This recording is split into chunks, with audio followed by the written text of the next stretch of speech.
Coming up in this video, Mediumship Development Training Tips. If you have any questions as we go relating to the topic of this video, drop them in the comments.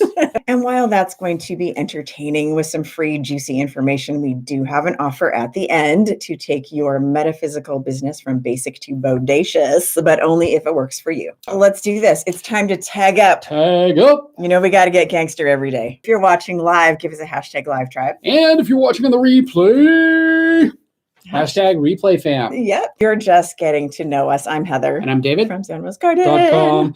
We get so many different questions about mediumship development that we wanted to answer a few of the simple ones today, mainly about laying the foundation for developing mediumship in a proper and reliable way that is not going to get you overwhelmed. So I love the word proper. It's a proper way. So the reason, that was probably a terrible accent, but the reason is because we get a lot of questions from people who have opened up Pandora's box without first having a foundation or really even knowing that there is a foundation to build. Yeah, it could be a lot more fun than you maybe are currently experiencing. And that is what we want to clear up with a few simple guidelines today. Yes, because even if you don't ever come study with us or be in Zen Ed Academy, we want you to have sort of a foundation to start whatever system you're learning from. And it really is simple. And so alleviating some of that overwhelm that you experience when you open that damn Pandora's box. Because there doesn't need to be overwhelmed. Sometimes it's challenging, but you can handle anything that is thrown at you. I promise. So what we are saying is that many people start at step 10. Turn it up to 11. Right? Step 10 without realizing that there are steps 1 through 9 and then get discouraged because they let the tiger out of the cage without learning anything about tigers first. Run, Forrest, run. Yes. It's a tiger. I don't think there's tigers in Alabama, but I think there might be. If they might have a zoo. Yeah. Right. So before you can enjoy your job as a tiger handler, you have to learn about tigers first, right? Okay, let's do this. All right. So now it's time for the good stuff. Now it's time for the good stuff. Now it's time for the good stuff. Now it's time for the good stuff. So here we go. That's our non-copywritten intro music. Tip number 1 is the psychic foundation. First of all, you've got to understand that there is a foundation upon which to build mediumship skills. And that foundation is your psychic skills, right? So everyone is psychic to some degree, right? And we talk about this all the time. Psychic gifts, mediumship, it is all a function of your mind, right? And you can train your mind. Absolutely. So, but expanding into mediumship and stabilizing it takes a little more intentional work. Right. Some people are more naturally prone to mediumship than others. Right. But the first step is to develop your psychic skills, okay? Because these are the building blocks of mediumship. That's how mediumship information, which is spirit information, comes through, is your psychic gifts, your psychic skills, your psychic senses. So even before that, though, before you even start to develop your psychic skills, we're going to take it down to the bottom, the concrete pad of the building. To the base. Right? Because you don't want to build a house on sand, right? I recommend that. You've heard that nursery rhyme, the man that built his house on the sand and the brick. You don't know that? Nope. Wow. Okay. Nope. So before you can develop psychic skills, you have to learn to listen. And that's the concrete pad. Right. I'm not paying attention to you right now. By turning down the noise of everyday life, even for a few minutes a day. And this can be challenging just to get to this step, but this is the concrete pad under the psychic skills. Absolutely. The basic foundation, even underneath psychic skills, which is underneath mediumship skills. Right. So start simple to create the habit. Right. Okay. Until you're craving that habit, right? Yeah. Until that habit becomes your normal every day and you feel lost without it. So it could be keeping a journal. It could be taking a meditative or a mindful walk. It's not as hard as you think. Take the time to think and connect to your inner knowing. We're not even at the psychic level yet. You're taking that minute for yourself. It is simple, but it is really it is necessary to build that habit for the first foundation, your concrete pad. Okay. Right. Then once you have kind of connected to yourself, to your thoughts, and to your chill out zone, then you can start playing with some basic psychic abilities. Okay. Learn about your clairs. Okay, you've all heard about the clairvoyance, clairaudience, clairsentience. Start playing. There's plenty of fun little exercises that you can do to start activating those clairs one by one. And make it fun. And my question is, who is Claire? And what does she have to do with any of this? I know what Why is she getting all up in my... I know what an eclair is. It's now I want an eclair. It's at the French restaurant down the street that also has cappuccino.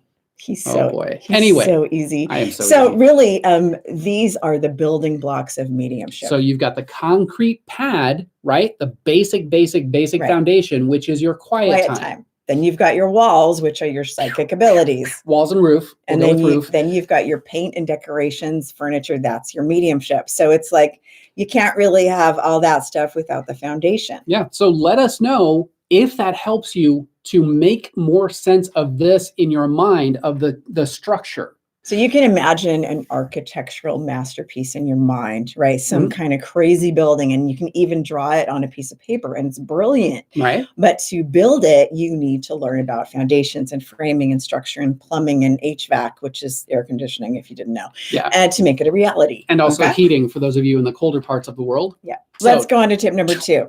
So the next step is to develop a personal construct for mediumship. Personal construct. Okay. And there's basic ways to do this, but before you can really understand what type of mediumship you're going to develop into, what type of medium you are you more physical, are you mental, do you do motor mediumship, what is your special spice? You need to create a base construct to begin your practicing. That's a construct of deep bass. Yeah.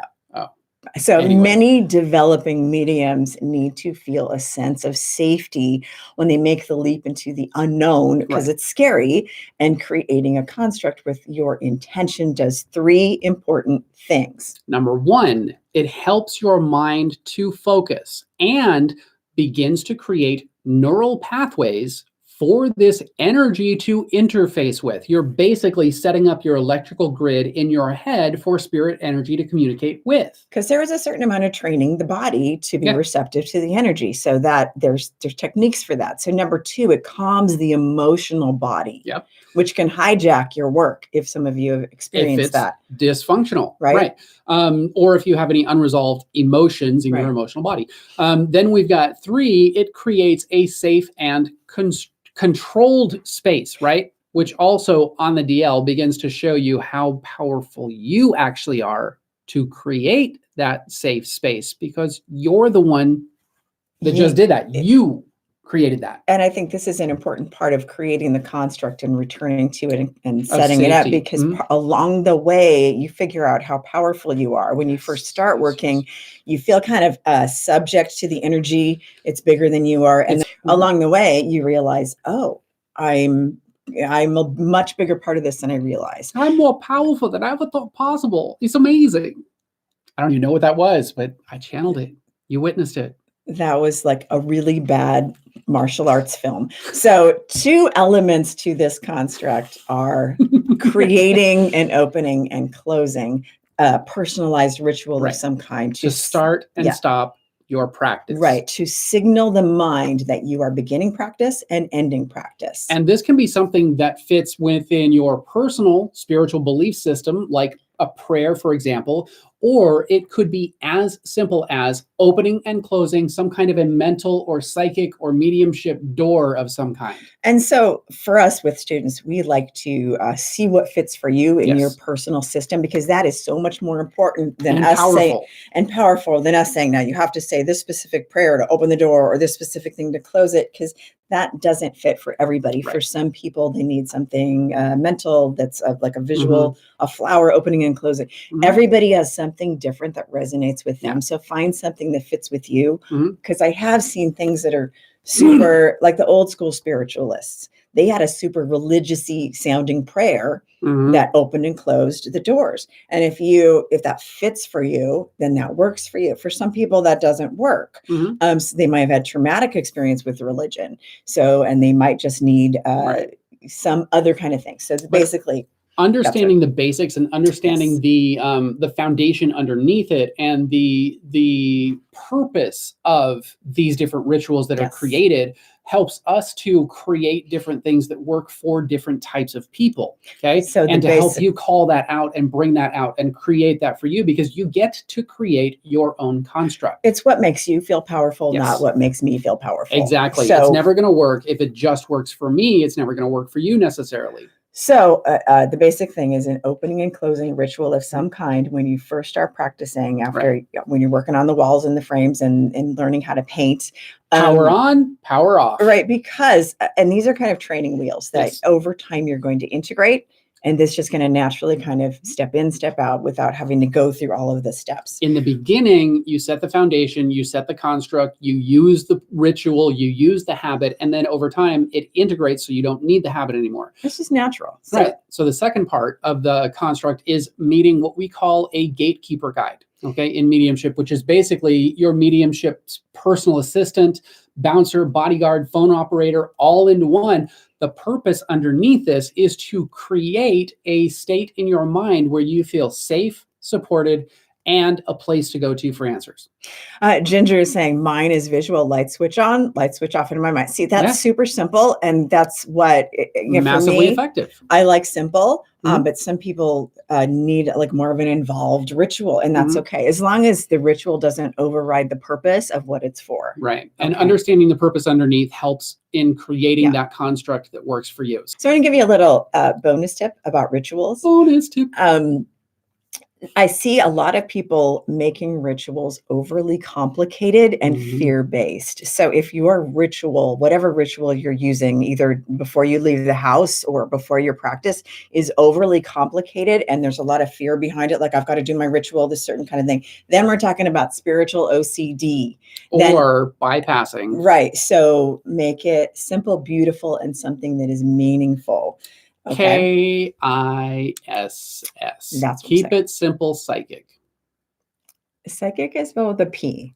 Oh, yeah. When I was ready to expand my mediumship, I reached out to a mentor, and she was a traditionally trained spiritualist medium in her 80s. And it was like really fun because she was like been around the block and she knew her stuff. And everyone has unique challenges as a medium. And we find that when you unfold, so do all the things, right? Your emotions, your fears, your, people telling you when you were a kid, it was evil, whatever it is for you, it's going to open up. Right. And working with a mentor that knows their stuff, that resonates with you. And that's the important part. Yes. Helps you to fine tune your own unique mediumship. For instance, I used my mediumship in a natural, random kind of way for over 30 years. As a natural medium. Because I didn't know about tiger training. Yes. I didn't, until I got serious and decided to get formal training. So I had been seeking formal training my whole life. Like a lot of you heard my story, I went to the library, checked out everything, but still that wasn't like a conclusive system. And it wasn't quite there. Right. And so I decided to get formal training at that, point later in my life, and which increased the speed of the unfolding 10 times. Right. And that formal training, that's one of the reasons that we created what we have, because there isn't really any really good formal training that understands the foundation, that builds on that.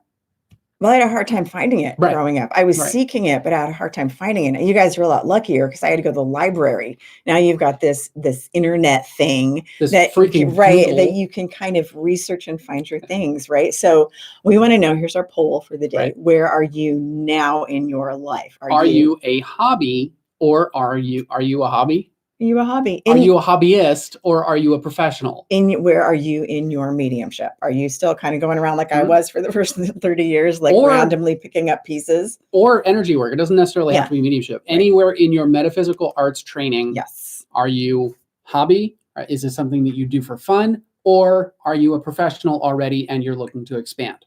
Let us know in the comments which one you are, hobbyist or pro. I like to know these things.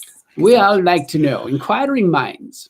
So let's talk about tip number 3, which is always practice with emotional clarity. This is the biggest part of your work that is going to alleviate so much overwhelm. And I think this is a thing that gets so overlooked. And this is why we focus in our training programs with the balance of both, because they toggle back and forth, right? So your emotional state affects your work. Clear your emotions and you clear your work. Not only that, you become more efficient with your energy and with the energy of spirit.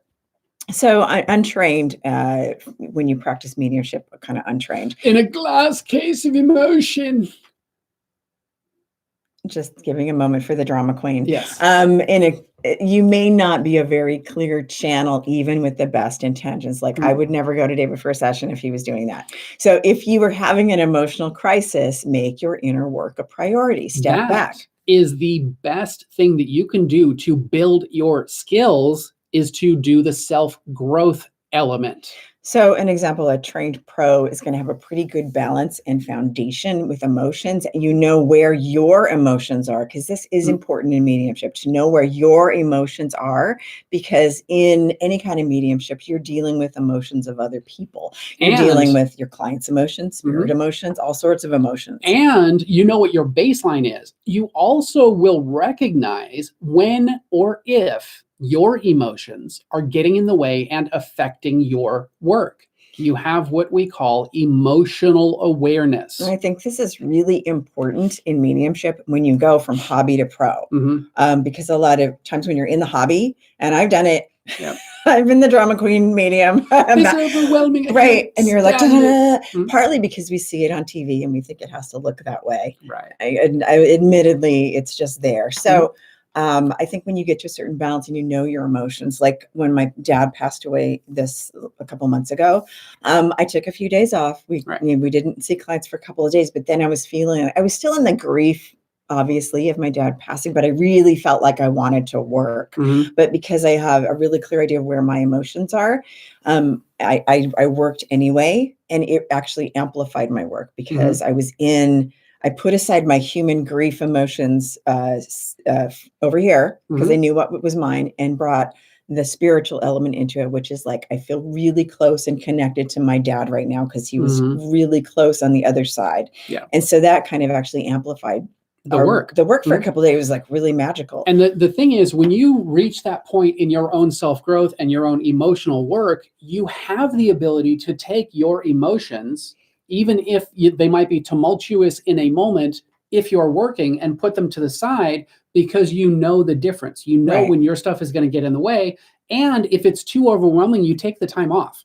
Yeah. And that's what, for me, doing this for 11 years as a pro. But knowing the difference. I was like, okay, I know, David, that you need to block the schedule for a couple of days. We didn't do YouTube videos. We didn't do anything. We're like, nothing. Let's hibernate.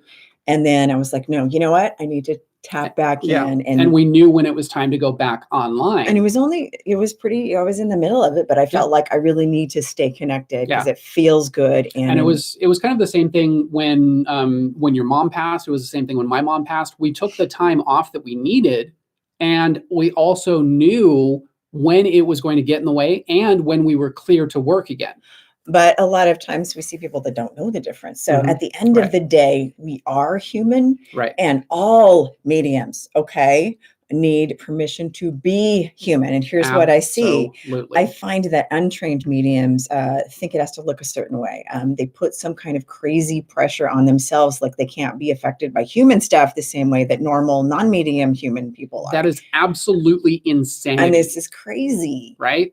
But the key is self-awareness. Okay. None of this is anything to be ashamed of. Human emotions are nothing to be ashamed of, but it takes wisdom to know the difference. So knowing when you aren't going to be a clear channel because of your emotions is the key. And it's just kind of like, you know what, I need some me time, and then stepping back to do your own emotional work. Right. So we see a lot of natural mediums who don't do the emotional work insert a little too much of their personal drama into their readings. But without realizing it. Yeah. And so there's no fault on this. It's just, you don't realize it until you start to do, you build the concrete foundation, you do all the work. So one of our colleagues calls this lazy mediumship. I love that. She was like, I'm like, oh, that's kind of what it is. Yep. We've all done the lazy mediumship thing, right? So basically check yourself before you wreck yourself. It's a constant evolution to self-mastery. Denise says, pretty new and lacking the confidence, has been tough, still working on myself first. Yes. Absolutely. And Denise, there's going to come a time where you've built up enough of your self-work where you're ready to start dipping your toe in, maybe doing a little practice before you go pro. You don't have to be perfect. No, you don't have to have all of your shit cleared before you start working. Understanding where it's going to rise up and interfere with work once you become pro, because once you do, you're still going to unravel your own human emotions because you're on your own journey. Yes. And so I commend you is the word I'm looking for acknowledging yourself and going, okay, I got to work on this. And it's worth it. Yeah. So, and Ginger says, not quite a pro, a work in progress. We are all a work in progress, pro or not. And that goes with the evolution thing. So that is our credit spiel for today. We wanted to kind of answer some general questions that were asked quite often about mediumship development. Yes. When do I get to do the stuff? I'm like, well, before you put furniture in the house, build the house.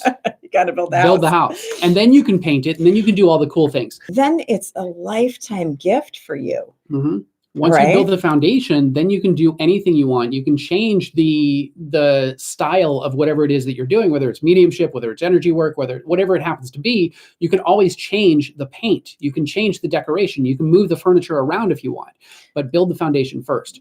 So we want to know, are you more excited now that you have these tips? We are fighting back against lost fairies and unicorns running amok. Herding them back into the... We're not hurting them. Don't hurt fairies and unicorns. That was a D. So we do love them both, but sometimes they drink too much love and light and puke rainbow frosting all over the carpet, which is super hard to get out. Not a pretty sight at all. And we do want to shout out one of our Zen heads for life, Stephanie, who shared her experience with us on the Google machine. Hashtag Zen head for life. She says, I watched one of your YouTube videos and was impressed by your authenticity, knowledge, and experience. I found the support of like-minded people. Each message or comment is given attention and never ignored. There is value in what you're receiving. You will have the best resource for development. So she's decided to take her stuff to a whole new level. And it's wonderful having people like this in the group. It is wonderful having people like this supporting the newbies or the hobbyists or the people who are just starting to work on maybe their emotional skills.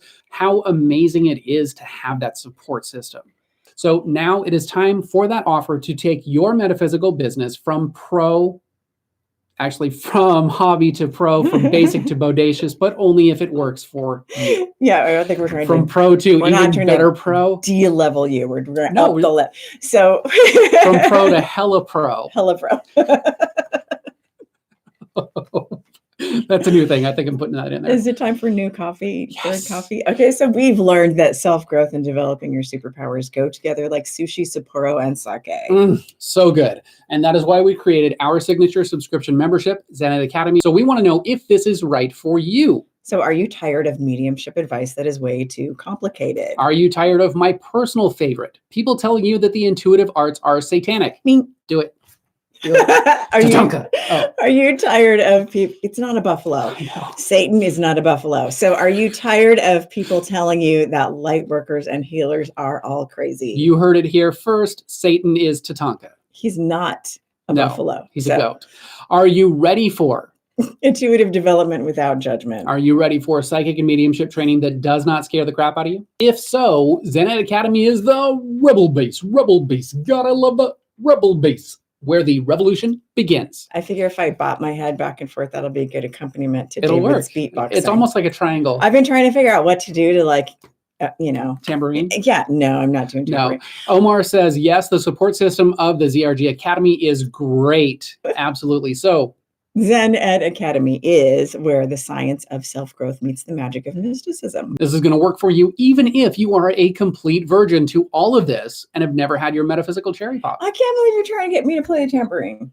Don't play the tambourine. No. Only the play the dinner triangle. I'm So what do you need to do to get into the academy and become part of the revolution? All the info is down below. If you still have any questions, send us a message on Facebook or a DM on IG at Zen Rose Garden, and we'll get right to you. If you like this video, hit that like button 5 times. Or shake your tambourine. We'll hear it. Hit the like button. If you have any questions, let us know in the comments. That's where we get ideas for new videos for you. And for more mind hacking pro tips, Be sure to subscribe. and clickety-click the bell to turn notifications on. So you're the first to know when we drop a new video. or go live. And we know that time is a valuable and precious resource, and the fact that you guys have chosen to spend that with us, we absolutely honor and appreciate that. But most importantly, to level up your skills, your life, and your business and take it to a completely new level, we absolutely honor and appreciate that even more. Thank you guys for watching, and we'll see you in the next video. See you in the next video.